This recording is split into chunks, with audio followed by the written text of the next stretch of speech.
आप सभी का स्वागत है। आज हम लोग इस वीडियो में जो है जनहित याचिका के ऊपर जो है चर्चा करने वाले हैं, जो उत्तर प्रदेश सब इंस्पेक्टर भर्ती परीक्षा और उत्तर प्रदेश पुलिस भर्ती परीक्षा में यहाँ से 2 से 3 नंबर तक के प्रश्न पूछे जाते हैं। तो हम लोग आज जो हम लोग जनहित याचिका के ऊपर जो है बात करने वाले हैं कि वास्तव में जनहित याचिका क्या है, जनहित याचिका का इतिहास क्या रहा, इसका प्रारंभ कहाँ से हुआ और भारत में इसे कब लागू किया गया, और जनहित याचिका के लागू हो जाने से क्या जो है इसका जो है प्रभाव पड़ा, जो है इसके क्या फ़ायदे हैं, और साथ ही साथ इसका क्या लागू करने का भारत के अंदर क्या उद्देश्य रहा। तो इन्हीं सब बातों पे हम लोग इस वीडियो में चर्चा करने वाले हैं। ठीक है, तो हम लोग सीधा अपने टॉपिक पे चलते हैं, मूल बिंदु पे चलते हैं। जैसा कि आप देख रहे हैं जनहित याचिका जिसे पिल के भी नाम से जाना जाता है, यानी जनहित याचिका को ही पिल कहा जाता है। पिल का पूरा नाम होता है पब्लिक इंटरेस्ट लिटिगेशन, यानी पब्लिक इंटरेस्ट लिटिगेशन, जिसे पिल के नाम से जाना जाता है। ये आपकी जनहित याचिका है। और इस जनहित याचिका को अन्य नामों से भी जाना जाता है, जो आपको पता होना चाहिए। इस जनहित याचिका को लोकहित याचिका या सार्वजनिक हित याचिका के नाम से जाना जाता है, यानी लोकहित याचिका या सार्वजनिक हित याचिका के भी नाम से जनहित याचिका को जाना जाता है।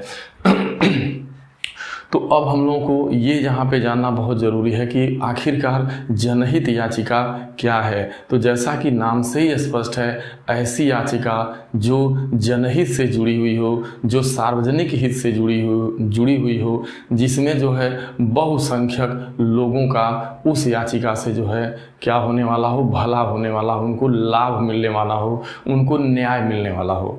तो इसलिए जो है जनहित याचिका अपने आप में बहुत ज़्यादा महत्वपूर्ण हो जाती है। तो अब हम थोड़ी यहाँ पे हम लोग बात करते हैं कि आखिरकार जनहित याचिका का इतिहास क्या रहा। तो देखिए, जो जनहित याचिका का इतिहास है, इसका जो सर्वप्रथम जो शुरुआत जनहित याचिका की पूरे विश्व में की गई, तो जनहित याचिका की शुरुआत जो है अमेरिका से की जाती है।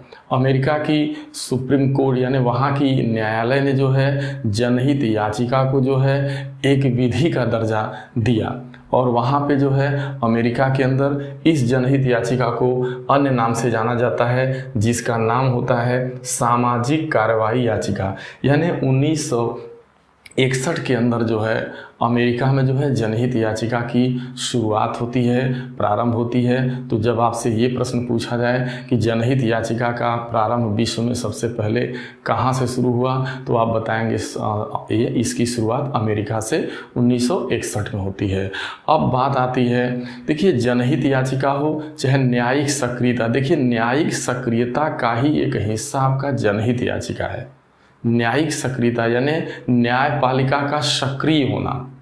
ठीक है, तो न्यायिक सक्रियता के अंतर्गत ही जो है, या न्यायिक सक्रियता का ही एक रूप आपका जनहित याचिका है। इसकी शुरुआत अमेरिका से होती है। और न्यायिक सक्रियता की भी भूमिका, जैसे आप देखते हैं, एक आप जानते हैं कि न्यायिक पुनर्विलोकन का अधिकार, जिसे दुनिया की तीसरी आंख भी कहा जाता है। तो न्यायिक पुनर्विलोकन की शक्ति जो है माननीय सुप्रीम कोर्ट के पास होती है कि यदि देश के अंदर कोई भी विधि या कानून बनता है तो क्या वह संविधान के मौलिक ढांचे का उल्लंघन कर रहा है, कि क्या यह जो है जनहित के लिए ठीक नहीं है। अगर वो कानून जनहित के लिए ठीक नहीं है, यानी उसका जो है उसके द्वारा बहुतायत समाज को क्षति पहुंचने वाली है, तो वहाँ पे सुप्रीम कोर्ट को न्यायिक पुनर्विलोकन की शक्ति के तहत उस कानून को सुप्रीम कोर्ट रद्द कर सकती है। ठीक उसी तरीके से आपकी यहाँ पे जनहित याचिका है।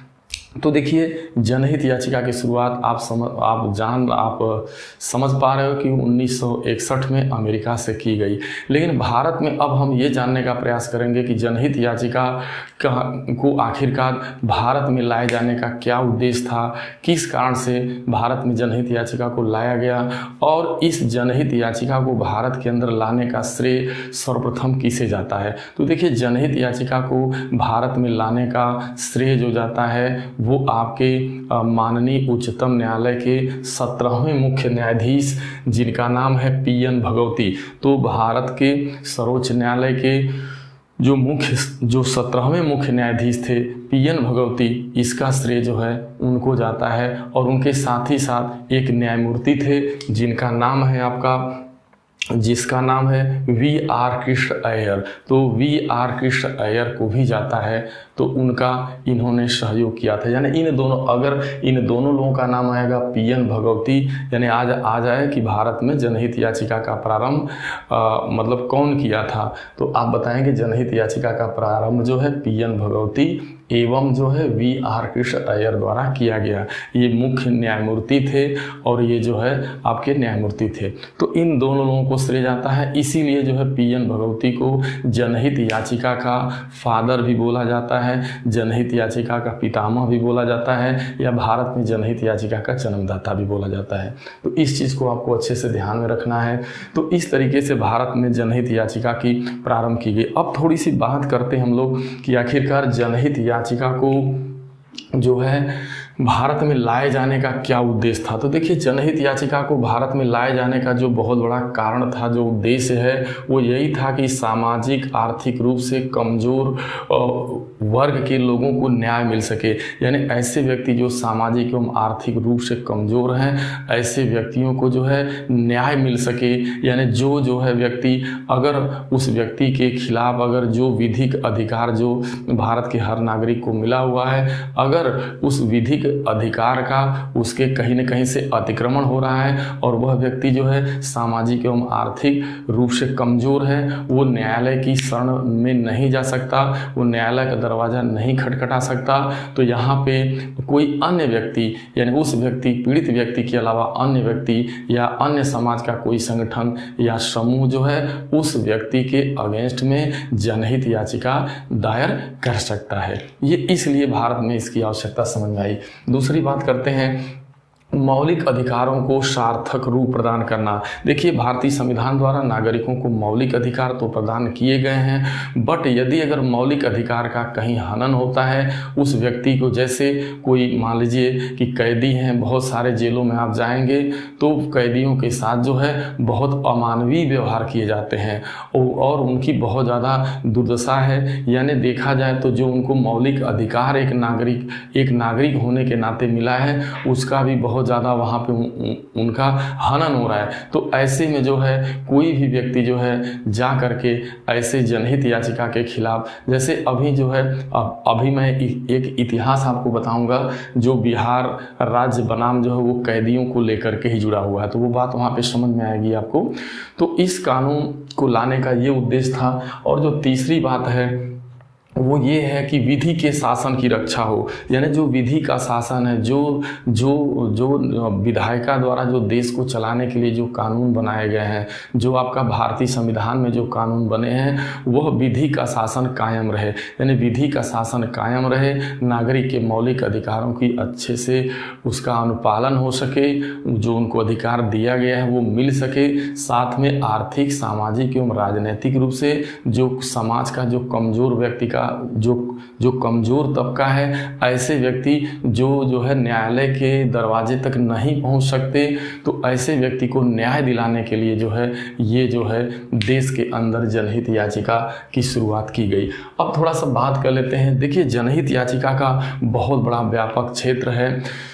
जो जनहित याचिका के आ जाने से देखो आप, जैसे कारागार और बंदी, सशस्त्र सेना बल, बाल श्रम, बधुआ मजदूरी, शहरी विकास, पर्यावरण संसाधन, शिक्षा, चुनाव, राजनीति, जवाबदेही, मानवाधिकार एवं स्वयं न्यायपालिका को प्रभावित किया है। यानी इस जनहित याचिका के आ जाने से जैसे बहुत सारे ऐसे आप देख रहे हैं, जैसे मानवाधिकार कानून है, मानवाधिकार का हनन हो रहा है, तो ऐसे में जो है मानवाधिकार का हनन हो रहा है तो वहाँ पे आप जनहित याचिका डाली जा सकती है। यदि पर्यावरण को लेकर के, पर्यावरण बहुत ज़्यादा, जैसे कोई ऐसा एरिया आबादी है जहाँ पे जो है बहुत ज़्यादा लोग रहते हैं, लेकिन वहाँ पे कोई कल कारखाना लगा है, औद्योगिक कल कारखाने की वजह से बहुत ज़्यादा प्रदूषण हो रहा है, तो ऐसे में जो है जनहित याचिका जो है पीड़ित व्यक्ति द्वारा या या कि किसी अन्य संस्था द्वारा या अन्य व्यक्ति द्वारा डाली जा सकती है, और माननीय उच्चतम द्वारा सुनवाई होने के बाद वो जो है वहाँ से उनको हटाया जा सकता है, यहाँ तक कि दंड भी दिया जा सकता है, ये सारी चीज़ें।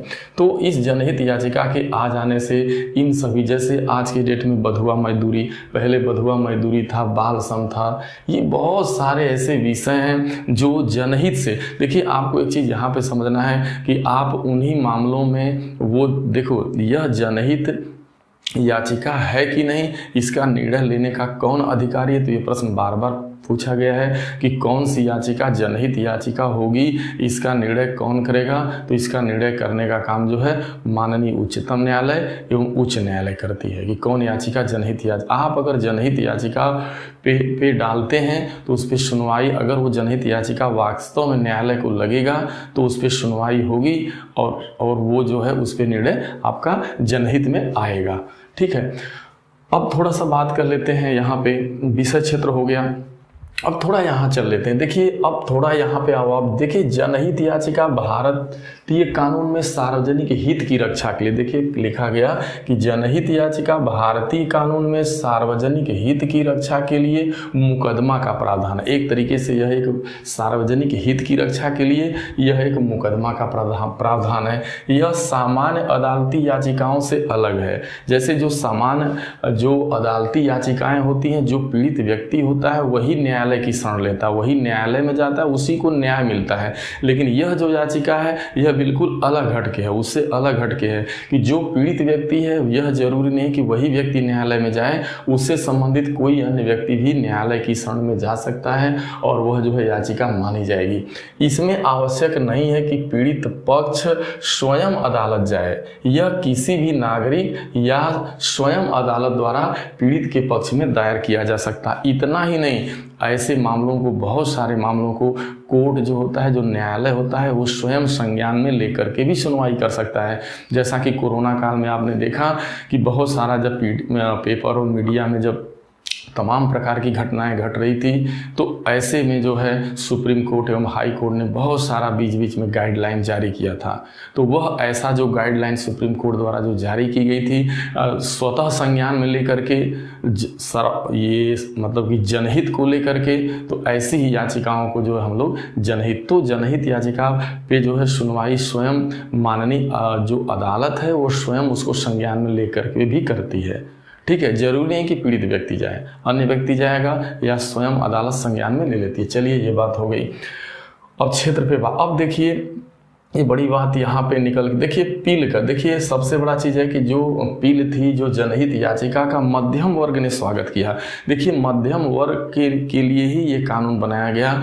यह जो है सुप्रीम कोर्ट द्वारा यह जो कानून लाया गया, यह जो PN भगवती द्वारा भारत के अंदर जो जनहित याचिका लाई गई, इसके लाए जाने के पीछे यही एक बहुत बड़ा कारण था कि जो समाज का एक ऐसा तबका जो गरीब है, अशिक्षित है, अनपढ़ है, आर्थिक रूप से कमजोर है, सामाजिक रूप से कमजोर है, ऐसे व्यक्तियों को न्याय दिलाया जा सके, इसीलिए यह जनहित याचिका लाई गई। तो कमजोर वर्ग के लोगों ने, मध्यम वर्ग के लोगों ने इस जनहित याचिका का जोरदार स्वागत किया कि कम से कम इसके माध्यम से हमें न्याय मिल सकेगा, हमारे विधि की रक्षा हो सकेगी, जो हमें मौलिक अधिकार प्रदान किए गए हैं वो हमें मिल सकेगा। अब बात कर लेते हैं यहाँ पे, देखिए बहुत इंपॉर्टेंट, अब ये बात हो गई कि 1961 में अमेरिका में इसकी शुरुआत होती है और अमेरिका में इसे सामाजिक कार्रवाई याचिका कहते हैं। अब बात करते हैं यह न्यायपालिका का आविष्कार एवं, देखिए बड़ी चीज़ यहाँ पे, यह न्यायपालिका का आविष्कार एवं न्यायाधीश निर्मित विधि है। पहली बात ध्यान देना है आप कि जनहित याचिका का उल्लेख कहीं भी भारतीय संविधान में नहीं है।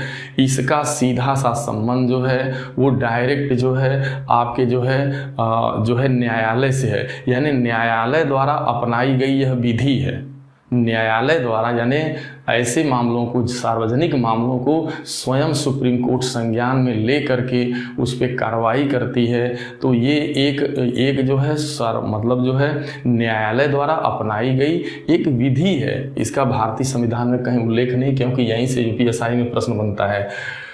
तो ध्यान दें आप, यह अब आ जाए कि किस जो है कानून को जो है न्यायपालिका का आविष्कार कहते हैं या किस विधि को न्यायपालिका का आविष्कार कहते हैं, तो आप बताएंगे जो जनहित याचिका होती है उसे न्यायपालिका का आविष्कार कहते हैं या न्यायाधीश निर्मित विधि है। आ गया कि निम्नलिखित में से कौन न्यायाधीश निर्मित विधि है, तो न्यायाधीश निर्मित विधि की जब बात आएगी तो आप उसमें जो है जनहित याचिका को टिक करेंगे, पील को टिक करेंगे, या न्यायपालिका का आविष्कार की बात आएगी तो आप पील को टिक करेंगे। भारत में जनहित याचिका का प्रारंभ हो गया कि 17वें न्यायाधीश पीएन भगवती द्वारा और साथ ही साथ न्यायमूर्ति वीआर कृष्ण अय्यर द्वारा शुरू किया जाता है। भारत में देखिए जनहित याचिका की जननी कौन है। अब देखिए बात करते हैं कि भारत में जनहित याचिका का जो पितामह है, जो जन्मदाता है, वो पीएन भगवती हैं। साथ ही साथ अगर जननी की बात आएगी तो देखिए पुष्पा कपिला हिंगो रानी। देखिए पुष्पा कपिला हिंगो रानी एक सुप्रीम कोर्ट की वकील थी जिन्होंने जो है जनहित याचिका की जो पहला जो जनहित याचिका का मामला था उसके ऊपर यानी उसके ऊपर इन्होंने बहस किया था और अब तक ये 100 से अधिक जो है जनहित याचिकाओं पे सुनवाई निःशुल्क रूप से ये जो है कर चुकी हैं और जो है जनहित याचिका के पहले मामले पर इन्होंने ही सुनवाई किया था। इसीलिए जो है पुष्पा कपिला हिंगो रानी को जनहित याचिका की जननी कहा जाता है। जनहित याचिका की जननी आएगा तो पुष्पा कपिला हिंगो रानी, और जनहित याचिका का पितामह आएगा तो आप वहाँ पे मारेंगे पीएन भगवती को। प्रफुल्ल, इनका पूरा नाम देखिए मैं कहीं लिखा हूँ आपको, तो प्रफुल्ल नाथ नटवर लाल भगवती, प्रफुल्ल नाथ नटवर लाल भगवती। अब आगे बढ़ते हैं पील में। देखिए भारत में पील को लेकर के पहली बहस पुष्पा कपिला हिंगो रानी ने किया था। प्रथम मुकदमा देखिए भारत के अंदर पहला मुकदमा 1979 को चला, ठीक है। और उस जो मामले का जो जनहित याचिका जो पहली थी उसका क्या नाम था, हुसैन आरा खातून बनाम बिहार राज्य। देखिए हुसैन आरा, देखिए एक बार जो है क्या था कि बिहार के अंदर जो जेलों में बंद जो कैदी थे उनकी बहुत अमानवीय तरीके से उनकी दुर्दशा थी, उनके साथ बहुत ही उनकी दुर्दशा, तो इस दुर्दशा को जो है एक समाचार पत्र के माध्यम से प्रकाशित किया जाता है जिसको माननीय सुप्रीम कोर्ट ने स्वयं संज्ञान में भी लिया और साथ ही साथ वहाँ की एक महिला जिसका नाम हुसैन आरा खातून था, उन्होंने बिहार राज्य बनाम बिहार राज्य के खिलाफ एक जनहित याचिका दायर की जिसकी सुनवाई जो सुप्रीम कोर्ट में होती है और इसकी सुनवाई करने वाली जो पहली महिला वकील इन्होंने रखा था वो थी आपकी जो है पुष्पा कपिला हिंगो रानी। इसीलिए इनको जो है इसकी जननी भी कहा जाता है। तो इस पे सुनवाई होती है और करीब 4000 जो है कैदियों को इसकी सुनवाई में सुप्रीम कोर्ट द्वारा गाइडलाइन जारी होता है, एक आदेश जारी होता है जिसमें 4000 जो है कैदियों को बिहार की जेल से रिहा किया जाता है। उनके मानव अधिकारों की रक्षा होती है, वो इस तरीके से, और विधि का शासन साथ में कायम रहता है। अब देखिए जनहित याचिका को आम लोगों की खास ताकत के नाम से जाना जाता है। देखिए जनहित याचिका, अब आएगा कौन ऐसा कानून है जिसे आम लोगों की खास ताकत के नाम से जाना जाता है, यानी यह आम लोगों की खास ताकत है। तो इस याचिका का नाम है जनहित याचिका, क्योंकि यह आम व्यक्ति को भी इस याचिका के माध्यम से खास बना दिया जाता है, यानी उस व्यक्ति को न्यायालय से न्याय मिल जाता है, क्योंकि यहाँ कोई अन्य व्यक्ति भी जा सकता है या कोई संस्था जा सकती है, पीड़ित पक्ष के खिलाफ कोई भी खड़ा हो सकता है। तो इसीलिए इस कानून को, इस जनहित याचिका को आम लोगों की खास ताकत के भी नाम से जाना जाता है। अब देखिए कोई व्यक्ति जो विधिक अधिकारों के अतिक्रमण को रोकना चाहता है, देखिए कोई व्यक्ति है जो विधिक अधिकार के अतिक्रमण को रोकना चाहता है तो वो क्या कर सकता है, वह जनहित याचिका डाल सकते हैं। यानी जो जनहित याचिका होती है वो विधिक अधिकारों के अतिक्रमण के खिलाफ होती है। जो विधिक अधिकार मिले हैं यदि उसका अतिक्रमण किया जा रहा है तो उसी के खिलाफ जनहित याचिका दायर की जा सकती है। अब बात करते हैं जनहित याचिका में व्यक्तिगत रुचि का कोई जो है आपका व्यक्तिगत रुचि की बात नहीं की जाती, क्योंकि यही यूपीएसआई में क्वेश्चन आया हुआ कि जनहित याचिका का संबंध, अब आ जाएगा क्या जनहित याचिका का संबंध व्यक्तिगत है कि सार्वजनिक हित से है। तो आप बताएंगे जनहित याचिका का संबंध व्यक्तिगत हित से नहीं होता, व्यक्तिगत समस्या से कोई मतलब नहीं, यह सार्वजनिक समस्या से ही मतलब रखती है। ऐसी समस्या जो जिसके द्वारा बहुत सारे लोग प्रभावित हों तो उसी पर जनहित याचिका डाली जा सकती है, व्यक्तिगत समस्या को लेकर के यहाँ पे नहीं है। तो जनहित याचिका में व्यक्तिगत रुचि की बात नहीं की जाती। जनहित याचिका में व्यक्तिगत रुचि को कोई स्थान नहीं दिया गया है, पीड़ित को ही न्याय दिया जाएगा। जनहित में ऐसा नहीं है। देखिए जैसा कि अन्य मामलों में है कि पीड़ित व्यक्ति को ही जो है न्यायपालिका द्वारा न्याय दिया जाता है। जो पीड़ित होता है, पीड़ित पक्ष जो है न्यायालय में जाके अपनी याचिका को दायर करता है और तदुपरांत उसे न्याय प्रदान किया जाता है। लेकिन ऐसा जो है जनहित में नहीं है, जो है मतलब पीड़ित पक्ष को ही न्याय दिया जाएगा, ऐसा नहीं है। ठीक है, जनहित याचिका का संविधान में उल्लेख नहीं है। बड़ी इंपॉर्टेंट बात, यह प्रश्न पूछा जाता है कि क्या जनहित याचिका का संबंध भारतीय संविधान में उल्लिखित है या भारतीय संविधान में इसको कहीं जगह दी गई है। तो आप बताएंगे नहीं, इसका भारतीय संविधान में कहीं पर जो है उल्लेख नहीं है। यह जो है न्यायाधीश द्वारा लाई गई एक विधि है, यानी न्यायपालिका का, देखिए यहाँ पे आपने बार बार इस क्वेश्चन को दोहरा रहा हूँ कि यह न्यायपालिका का आविष्कार एवं न्यायाधीश निर्मित विधि है। यह न्यायपालिका का अधिकार एवं गलत बोल गए यहाँ पे, यह न्यायपालिका का आविष्कार एवं न्यायाधीश निर्मित विधि, यानी यह न्यायपालिका का खुद का आविष्कार है और यह एक न्यायाधीश निर्मित विधि होती है, ताकि जो है पीड़ित व्यक्ति को त्वरित कार्रवाई की जा सके, जिससे बहुत ज़्यादा लोगों का इसमें हित हो सके। ठीक है, ये इसलिए। अब देखिए इसमें है कि ये मकान मालिक एवं किराए संबंधित, जैसे जो पर्सनल मामला मकान मालिक एवं किराएदार का होता है, ऐसे मामलों पे पील दायर नहीं किया जा सकता। तो यह यूपीएसआई में पूछा गया है कि मकान मालिक एवं किराएदार संबंधित पील दायर करने पर क्या जो है वो पील माना जाएगा? नहीं, व्यक्तिगत कोई मामले के लिए वो पील नहीं हो सकता। पोस्ट कार्ड को भी जनहित याचिका के रूप में स्वीकार किया गया है। यदि इस जनहित का मामला है, आप उस समस्या को, उस आवेदन को आप एक पोस्ट कार्ड पर भी लिख करके अगर आप सुप्रीम कोर्ट को आपने जो है भेजा, अगर उसके संज्ञान में आ गया कि नहीं ये मामला जनहित का है, इस पर सुनवाई करनी चाहिए, तो वह आपका पोस्ट कार्ड भी जो है आपका मान्य होगा, यानी पोस्ट कार्ड को भी जनहित याचिका के रूप में स्वीकार किया जाएगा।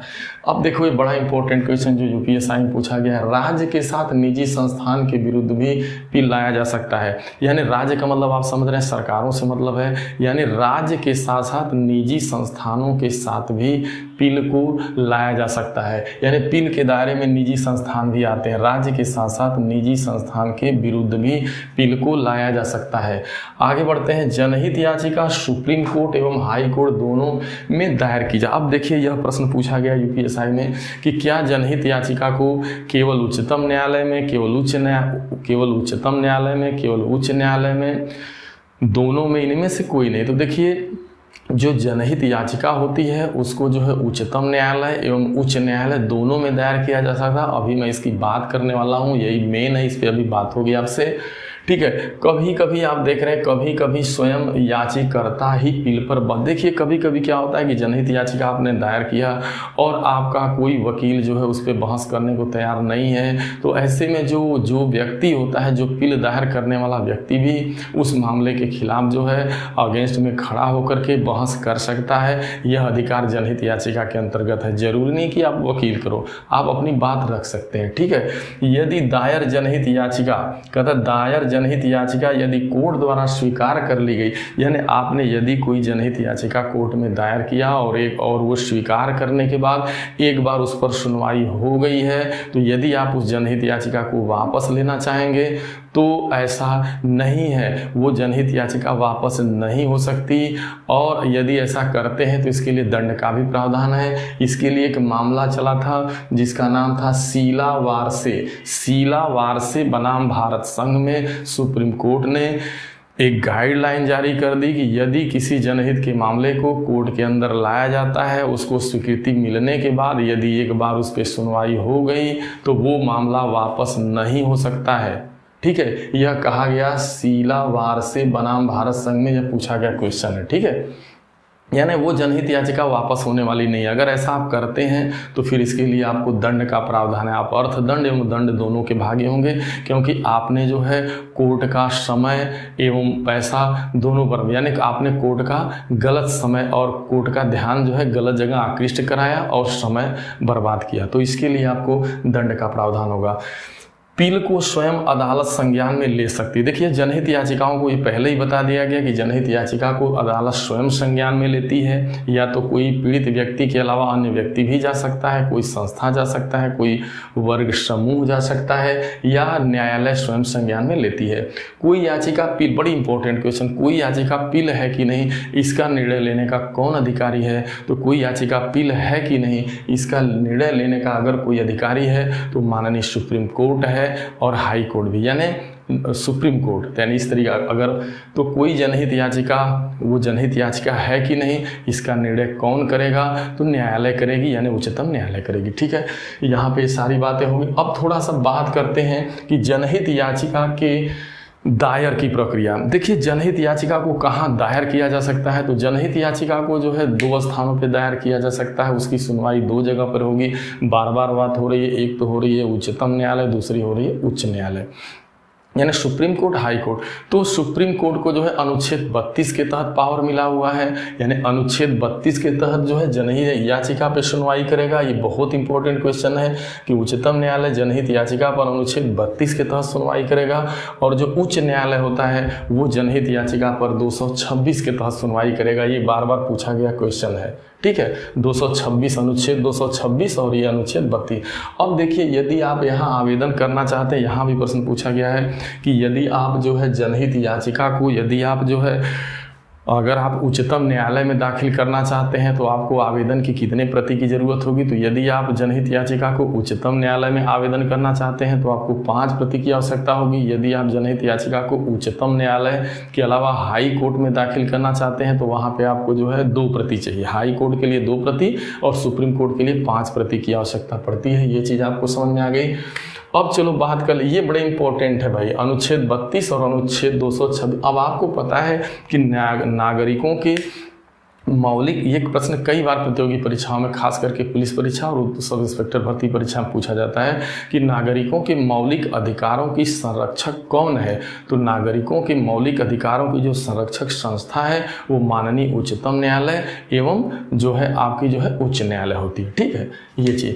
अब चलो बात करते हैं अपील का कारण। देखिए क्या कारण था जो है कि जनहित याचिका को लाया गया, तो ये मैं थोड़ी बात पहले भी कर दिया हूँ, थोड़ा जान लो आप। देखिए अनुच्छेद 38, जैसा कि आपको पता है भारतीय संविधान का अनुच्छेद 4 जो राज्य के नीति निदेशक तत्वों से संबंधित है, जहां पर ये बात कही गई है कि किसी भी राज्य को, किसी भी देश को, किसी भी स्टेट को कैसे कल्याणकारी बनाया जाएगा, तो उसके लिए तमाम बातें हुई हैं। उसी में आपका एक अनुच्छेद 38 कहता है कि सामाजिक, आर्थिक और राजनैतिक रूप से सभी व्यक्तियों को न्याय मिल सके।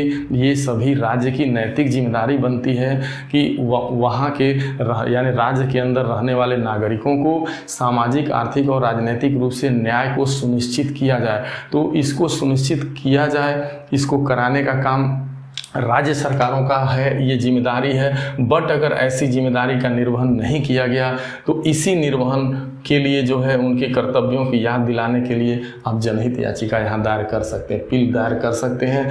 निःशुल्क विधिक सहायता एवं अन्य योजनाओं की व्यवस्था को सुनिश्चित करना, ये अनुच्छेद 39A में राज्यों के को ये बात बोली गई है कि राज्य ऐसा प्रावधान करेगा कि अपने नागरिकों को निःशुल्क विधिक सहायता उपलब्ध कराएगा। तो उसी की कड़ी में जनहित याचिका का इम्पोर्टेंट बढ़ जाता है। ठीक है, किसी भी व्यक्ति की गरीबी, अज्ञानता, दरिद्रता के कारण उसे न्याय पाने में बाधा। देखिए कोई अगर व्यक्ति अगर जो गरीब है या वो अज्ञान है या उसकी दरिद्रता है, तो इन सभी कमजोरियों को लेकर के उस व्यक्ति को न्याय न मिल सके, यानी वो व्यक्ति उसके न्याय में बाधा न पड़े, इसी के लिए जो है जनहित याचिका को लाया गया। इसीलिए तो कहा जाता है कि जो है मध्यम वर्ग के लोगों ने जनहित याचिका का स्वागत किया, क्योंकि वो अपने न्याय के लिए जो है वो अपने अज्ञान, ना तो उनके पास कोई नॉलेज है ना ही धन है, वो इन सब के कारणों से वो न्यायालय नहीं पहुँच पाते।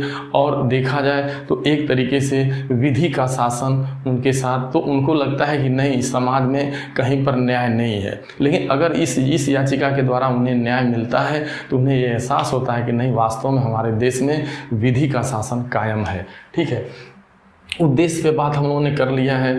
अब देखिए वर्ग, अब देखो बात कर लेते हैं जनहित याचिका का लक्षण। देखिए जनहित याचिका, इसके बाद किसी व्यक्ति या समूह वर्ग द्वारा कोई, देखिए जनहित याचिका कोई व्यक्ति, समूह या वर्ग दायर कर सकता है। पहली बात, ऐसे वर्ग की ओर से सामाजिक, ऐसे वर्ग की ओर से ऐसे लोग दायर कर सकते हैं जो सामाजिक, आर्थिक या अन्य विषमताओं के कारण न्यायालय जाने में अक्षम है। यानी वही मैं बात हम लोगों ने पहले ही कर लिया था कि ऐसे व्यक्ति जो आपके सामाजिक, आर्थिक या अन्य विशेषताओं के कारण जो है वो न्यायालय जाने में सक्षम नहीं है, तो जनहित याचिका के मामले में ऐसे में जनहित याचिका उनके लिए बहुत बड़ा एक रोल अदा करती है। इसलिए जनहित याचिका का यहाँ पे महत्व बढ़ जाता है। और एक चीज़ और है कि जैसे कोई कार्यपालिका है, न्यायपालिका है एवं विधायिका, अगर कार्यपालिका, न्यायपालिका या विधायिका इनका कोई ऐसा कृत्य है जिसके द्वारा जो है जनता को क्षति पहुंचती है, तो इसके लिए भी जनहित याचिका दायर की जा सकती है। यानी चाहे कार्यपालिका हो, चाहे न्यायपालिका हो,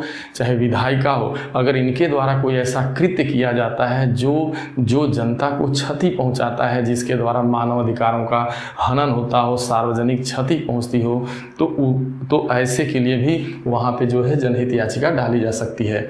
अब कुछ जनहित याचिकाओं की स्वीकृति के संबंध में कुछ नियम बनाए गए हैं। वो ये नियम है कि लोकहित से प्रेरित कोई व्यक्ति या संगठन, देखिए लोकहित से प्रेरित कोई व्यक्ति या संगठन जा सकता है। इसमें ये बांड नहीं है कि केवल पीड़ित व्यक्ति ही जो है जनहित याचिका दायर करेगा। ये बात हम लोग कर भी लिए हैं। कोर्ट को भेजा गया पोस्ट कार्ड भी रीट का कार्य करेगा। यानी अगर कोर्ट को केवल एक पोस्ट कार्ड ही भेजा जाए, पोस्ट कार्ड पर ही मामले को लिख के भेजा जाए, तो वह एक तरीके से रीट का काम करेगा, वो रीट ही माना जाएगा।